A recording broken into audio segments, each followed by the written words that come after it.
السلام علیکم ورحمۃ اللہ وبرکاتہ۔ ناظرین گرامی، پروگرام میں ایک مرتبہ پھر حاضر خدمت ہیں۔ آپ دیکھ رہے ہیں ایکسپریس نیوز کی خصوصی رمضان ٹرانسمیشن خیر رمضان۔ علامہ صاحب مثنوی کا ٹکڑا مکمل کیجئے، پھر میں ڈاکٹر صاحب یہ آخری حصہ اس کا مولانا کہتے ہیں سید کونین سلطان جہاں، تو سرکار دو عالم دونوں جہانوں کے سردار و شہنشاہ عالم صلی اللہ علیہ وسلم در اتاب آمد زمانے بعد ازاں، آپ ناراض ہو گئے صدیق اکبر سے رضی اللہ تعالیٰ عنہ۔ گفت ہے صدیق آخر گفتمت کہ ہمارا انباز کن در مکرمت، تو میں نے تو کہا تھا کہ جب بلال کو خریدو تو مجھے اس میں شامل کرنا، اور میں بھی حصہ ڈالوں گا، تم اکیلے ہی خرید لائے ہو بلال کو۔ تو چرا تنہا خریدی بحر خیش، باز گو احوال اے پاکیزہ کیش۔ اے پاکیزہ فطرت، اب دوبارہ بتا کیا ہوا اور کیا وجہ ہوئی کہ تو اکیلا ہی چلا گیا؟ اچھا، اب دوست والی خفگی ہے نا، دوست والی خفگی، انداز محبت بھی ہے اور اعتماد بھی ہے۔ اب جو جواب ہے نا شاہ صاحب، جواب ہے حد کر دی صدیق اکبر رضی اللہ۔ کہتے ہیں گفت مادو بندگانے کوئے تو، حضور مجھے آپ نے کہاں سے آقا سمجھ لیا، ہم دونوں ہی آپ کے کوچے کے غلام ہیں، بلال بھی اور میں بھی، اور ابو بکر صدیق بھی۔ کردمش آزاد ہم بر روئے تو، آپ ہی کی خاطر تو بلال کو میں نے آزاد کروایا، تو ہم دونوں ہی آپ کے کوچے کے غلام ہیں۔ تو مرا میدار بندہ و یار غار، ہیچ آزادی نخواہ ہم زنہار۔ حضور آپ مجھے قیامت تک بس اپنی غلامی پہ معمور رکھیں، اس کے بدلے میں آپ سے کچھ بھی نہیں چاہتا۔ کمال کر دیا۔ یہ تو کمال کی ایک مثنوی ہے، مولانا روم نے بہت جگہ حضرت عمر رضی اللہ تعالیٰ عنہ اور حضرت ابو بکر رضی اللہ تعالیٰ عنہ کے مختلف پہلوؤں کو انہوں نے اجاگر فرمایا اور کیا۔ بنیادی طور کے اوپر ہم جو بات اس میں آگے بڑھانا چاہیں گے وہ یہ ہے، صادق و امین کا اسوہ اگر صدیق بیان کرے تو اس سے زیادہ قابل اعتماد کیا بات ہو سکتی ہے۔ چنانچہ آپ کی ہم پوری زندگی یہ دیکھتے ہیں، جیسے بھی مولانا ہجرت کے موقع پہ فرما رہے تھے کہ خود حضرت ابوبکر صدیق رضی اللہ تعالیٰ عنہ کو اتنا بڑا رتبہ حاصل تھا، لیکن خادم و مخدوم والا جو رشتہ تھا کہ ایک نبی ہے اور میں نبی کا قریب ترین سے ہی، لیکن میرا کام جو ہے وہ ان کی خدمت ہے، کیونکہ یہی میری بلندی اور یہی میری عظمت ہے، میری عظمت ہی اسی میں ہے، میری عظمت ہی اسی میں ہے۔ اچھا، اور اس عظمت کو سب نے قبول بھی کیا۔ واہ واہ واہ واہ واہ واہ واہ واہ۔ ناظرین سادے لفظوں میں اس کو اگر ہم اور یہ سمجھیں تو یہ ہے کہ بعض اوقات یہ ہوتا ہے کہ ہم جو ہمارے بزرگ ہیں، جو ہم جن سے سیکھ رہے ہوتے ہیں، ہم ان کو ان شخصیات سے بھی بڑا درجہ دے دیتے ہیں جو بنیادی سورس ہیں، یعنی کہ قرآن اور سنت۔ حالانکہ ہمیں یہ دیکھنا چاہیے کہ جو چیز بھی ہمیں سمجھائی جا رہی ہے یہ قرآن و سنت کے مطابق ہے یا نہیں ہے۔ یہی حضرت نے فرمایا۔ کیا کہنے ڈاکٹر صاحب، کیا کہنے، کیا کہنے، کیا کہنے، سبحان اللہ۔ دعا کرا دیجئے، پھر اگلے مرحلے پہ کچھ گفتگو اور اس پہ۔ بسم اللہ الرحمن الرحیم، الحمدللہ رب العالمین، والصلاة والسلام علی اشرف الانبیاء والمرسلین وعلی آلہ وصحبہ اجمعین۔ اللہم انا نسألک الہدی والتقی والعفاف والغنی، اللہم اغفر لنا ولوالدینا ولمشائخنا ولاحبابنا والاخواننا الذین سبقونا بالایمان، یا ربی بالمصطفیٰ بلغ مقاصدنا واغفر لنا ما مضی یا واسع الکرم۔ مولا کریم اس ذکر پاک، ذکر خیر کی محفل میں ہم سب کی حاضری کو قبولیت کا شرف عطا فرما۔ جو ہم نے ذکر کیا تیری توفیق سے، قرآن و سنت کو بیان کیا ہے مولا، تیرے پیاروں کا ذکر کیا، تیرے محبوبوں کا تذکرہ کیا مولا، اس کو اپنی بارگاہ میں قبول فرما۔ اس ذکر کی جملہ برکتیں ہمیں نصیب فرما مولا کریم، عالم اسلام امت مسلمہ پر رحم فرما۔ سیدنا ابو بکر صدیق رضی اللہ تعالیٰ عنہ کے فیوزات صدیقیت سے ہمیں فیضیاب فرما۔ آپ کے فیضان صدق و وفا سے ہمیں اپنے کردار کو مزین کرنے کی توفیق عطا فرما مولا کریم۔ جملہ صحابہ کرام علیہم رضوان، اہل بیت اطہار کی محبت کے نور سے ہمارے سینوں کو روشن اور منور فرما مولا۔ ہم سب کے گناہوں کو معاف فرما، ہماری بیماریوں کو شفا میں تبدیل فرما، ہماری پریشانیوں کو دور فرما مولا۔ ہم سب کی دعاؤں کو اپنی بارگاہ میں قبول و منظور فرما۔ رب اغفر وارحم وانت خیر الراحمین۔ ربنا تقبل منا انک انت السمیع العلیم وتب علینا انک انت التواب الرحیم۔ وصلی اللہ تعالی علی حبیبہ خیر خلقہ سیدنا ومولانا محمد وعلی آلہ واصحابہ اجمعین برحمتک یا ارحم الراحمین۔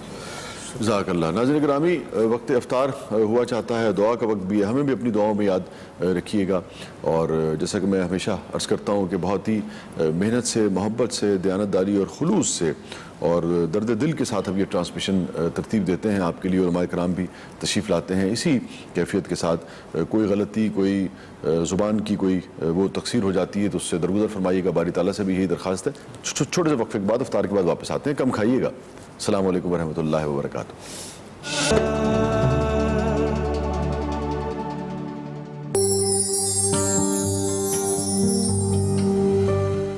ہمارے پیارے نبی نے فرمایا جہاں بھی رہو اللہ سے ڈرتے رہو.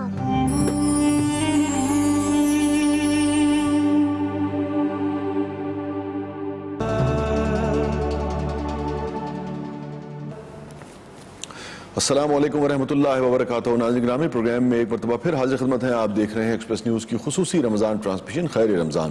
صدق و وفا آج ہمارا موضوع تھا جس پر ہم نے گفتگو کی، اور اسی نسبت سے سیدنا ابو بکر صدیق رضی اللہ تعالیٰ عنہ کی شخصیت کو ہم نے، یعنی کہ ان کی شخصیت کے جو مختلف پہلو ہیں اس کو ہم نے ڈسکس کیا، سیکھنے اور سمجھنے کی کوشش کی کہ سیدنا ابو بکر صدیق رضی اللہ تعالیٰ عنہ کا جو مقام اور مرتبہ انتہائی بلند ہے اسلام میں، اس کی وجوہات کیا ہیں اور اس سے ہم کیا کیا سیکھ سکتے ہیں. خاص طور پہ اس مرحلے پہ ہم بات کریں گے کہ صدق و وفا کی اہمیت اسلام میں، اسلامی فلسفے میں اور ہمارے رویوں میں کتنی ہونی چاہیے اور کس حد تک ہے. اور سیدنا ابوبکر صدیق رضی اللہ تعالیٰ عنہ کے حوالے سے جو یہ دو لفظ جو ہیں یہ جڑے ہوئے ہیں، اس سے ہم کیا سیکھ سکتے ہیں. اس مرحلے پہ ہم اس پہ بات کریں گے. ہمارے ساتھ موجود رہے اس وقت بھی تشریف فرما ہے علامہ محمد شہزاد مجددی صاحب، محترم ڈاکٹر محسن نقوی صاحب، محترم ولی خان مظفر صاحب. ولی صاحب، ہم یہ ساری گفتگو جو ہم نے کی آج سیدنا ابوبکر صدیق رضی اللہ تعالیٰ عنہ کی شخصیت کے مختلف پہلوؤں پہ ہم نے بات کی. کچھ واقعات کا بھی تذکرہ آیا، آپ کی شخصیت کا بھی تذکرہ آیا، آپ کی جو پروقار اور حلیم الطبع جو شخصیت تھی اس میں جو صدق و وفا تھی،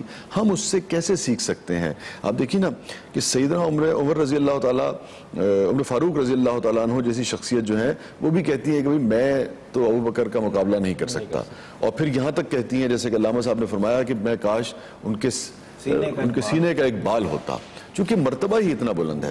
تو ہم یعنی کہ لازمات ہم پیروی تو کر سکتے ہیں نا، تو کس حد تک اور کیا کیا چیزیں سیکھنے کی ہیں آپ کی شخصیت سے.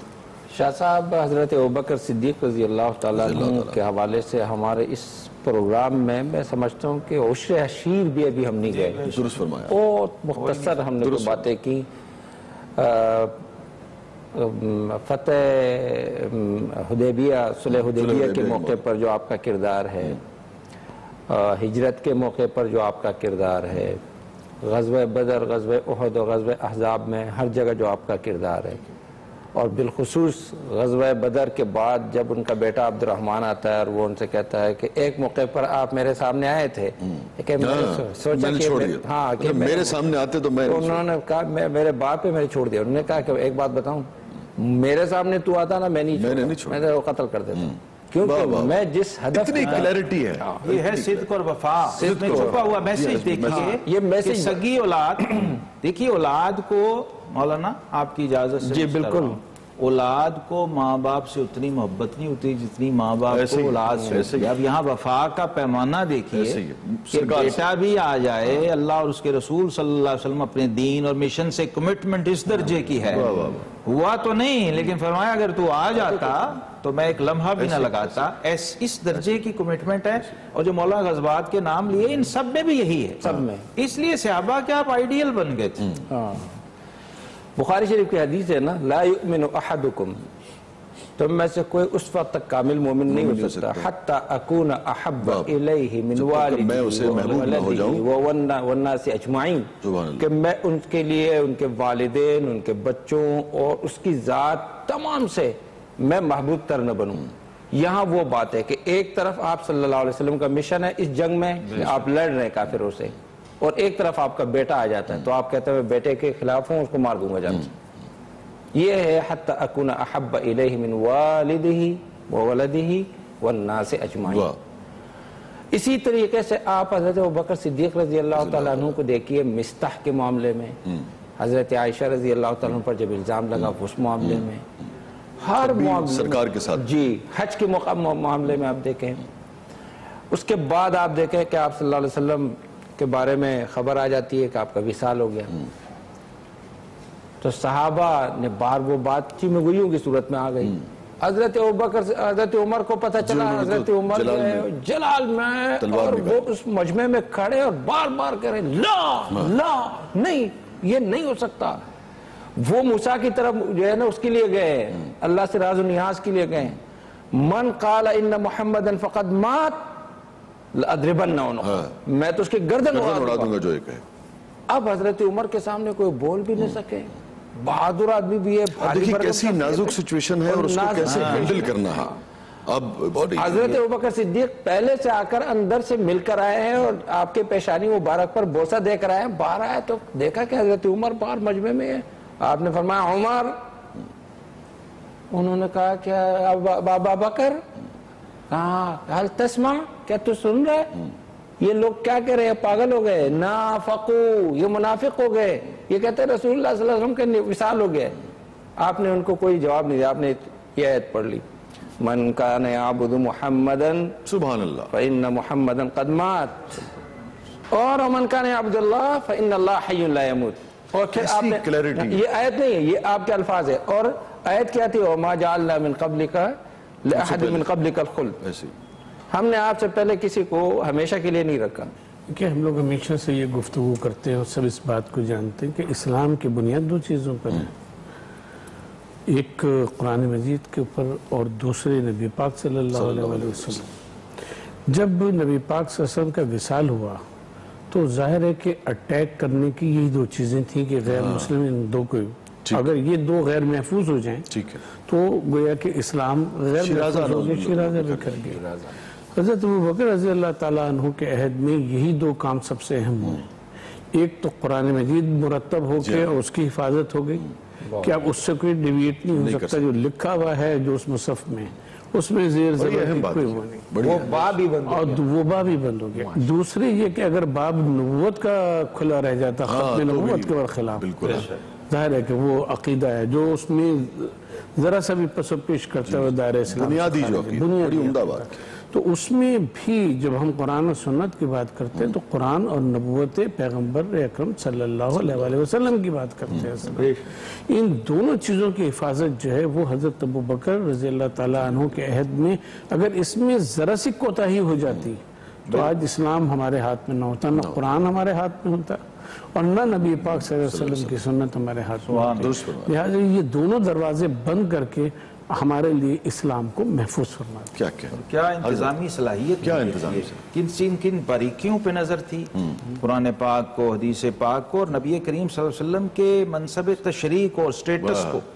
جو احکام آپ نے جاری فرما دیے اس وقت بھی اور پھر وصال ہو گیا, اس کا اجرا اسی طرح فرمایا. اسامہ بن زید رضی اللہ نامینیٹ ہو چکے تھے کہ یہ سپہ سالار بنیں گے, تو بعد میں ذرا فضا بدلی, رائے بھی بدلی کہ نوجوان لڑکا ہے, ذرا تجربہ کار ہے, تو بدل دیا جائے اس کو, کوئی اور ذرا ماہر اور جنگجو.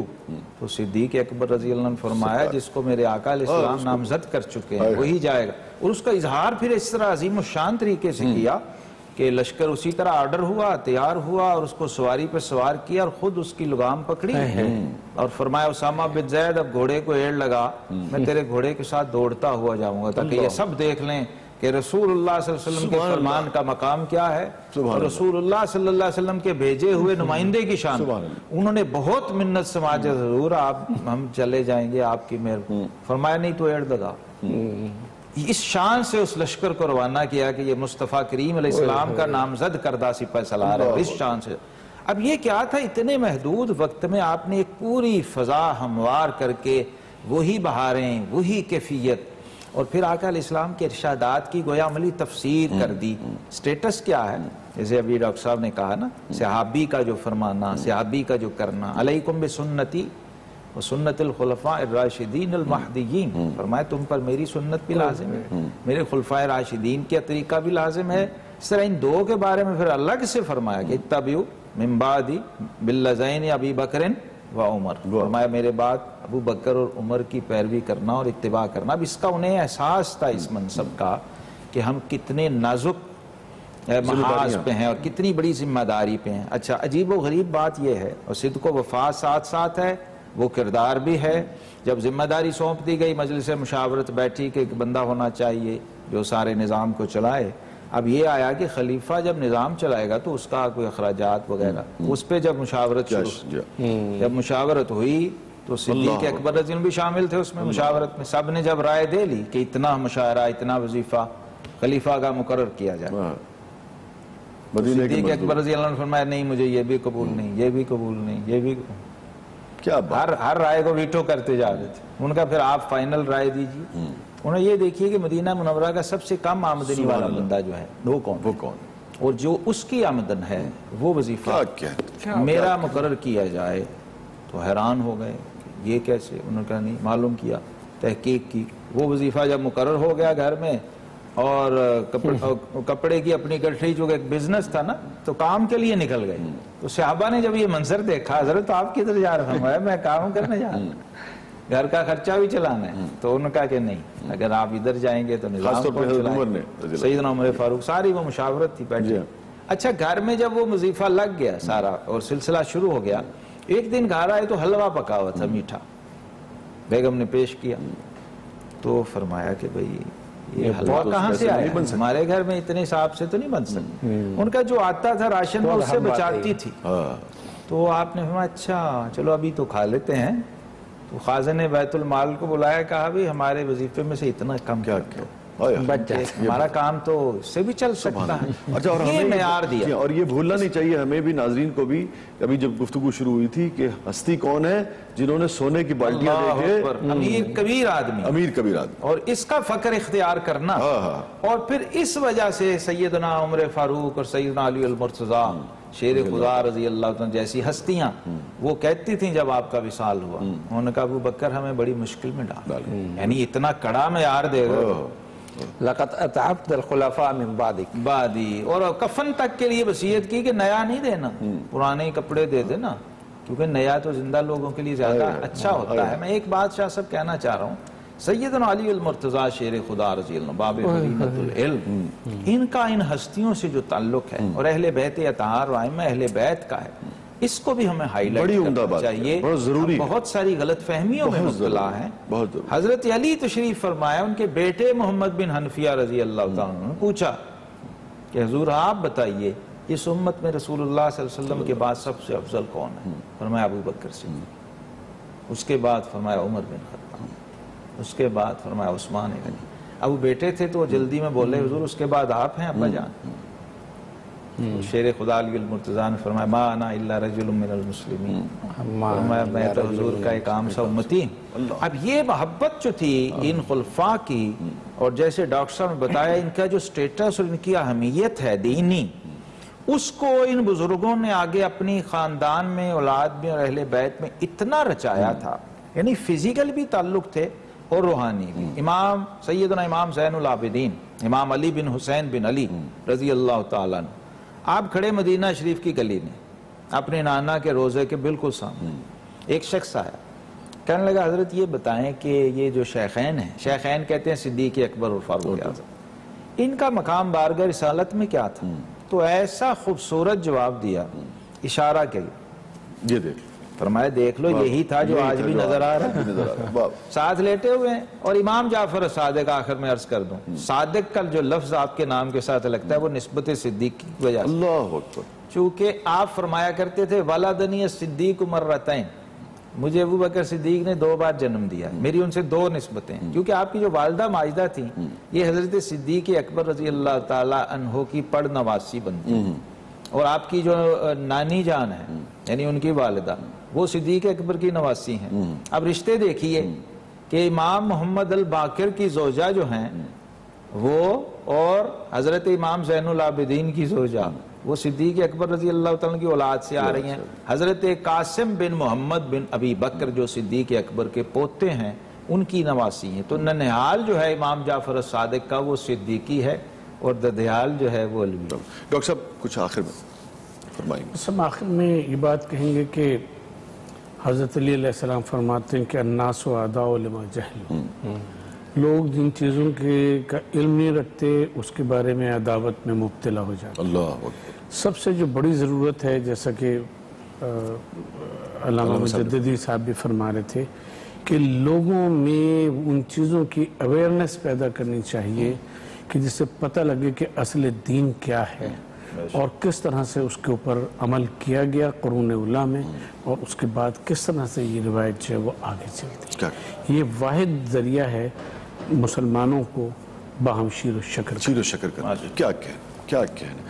اور آپ دیکھیے کہ پتہ نہیں آپ اس کو کیسے لے، میں تو سمجھتا ہوں کہ وہ بات جو مسلمانوں میں نفاق پیدا کرتی ہو، اس معاملے میں اگر وہ درست بھی ہو تو میرے خیال میں خاموشی بہتر ہے بجائے اس کے کہ سعدی کہتے ہیں نا دروغ مصلحت آمیز بیس راستی فتنہ انگیز۔ بالکل وہ کہتے ہیں کہ جو مصلحت آمیز جھوٹ ہے نا وہ فتنہ انگیز سچ سے بہتر ہوتا ہے۔ بالکل ٹھیک۔ اس سے آپ ہم تو یہ کہیں گے کہ ایک اگر صفت پیدا ہو جائے جہاں اور بہت ساری چیزیں، ان میں ایک یہ کہ ہم سب جج بننا چھوڑ دیں، بڑی عمدہ بات، واہ واہ واہ، اپنا احتساب کریں، کیونکہ اللہ تبارک و تعالیٰ ہم سے پوچھے گا کہ تم کیا کرتے ہو، ہم سے نہیں پوچھے گا کہ ولی خان مظفر صاحب بالکل ٹھیک ہے ان کا کیا ہے اور سال پہلے کیا ہوا، 50 سال پہلے کیا ہوا، ہمیں اپنا حساب دینا۔ بالکل ٹھیک بات۔ اگر ہم اس بات پہ کنسنٹریٹ کر لیں تو ہماری عقائد بھی درست ہو جائیں گے، ہمارے اعمال بھی درست ہیں۔ بڑی عمدہ بات۔ مظفر صاحب کوئی فرما دیجئے کوئی وظیفہ۔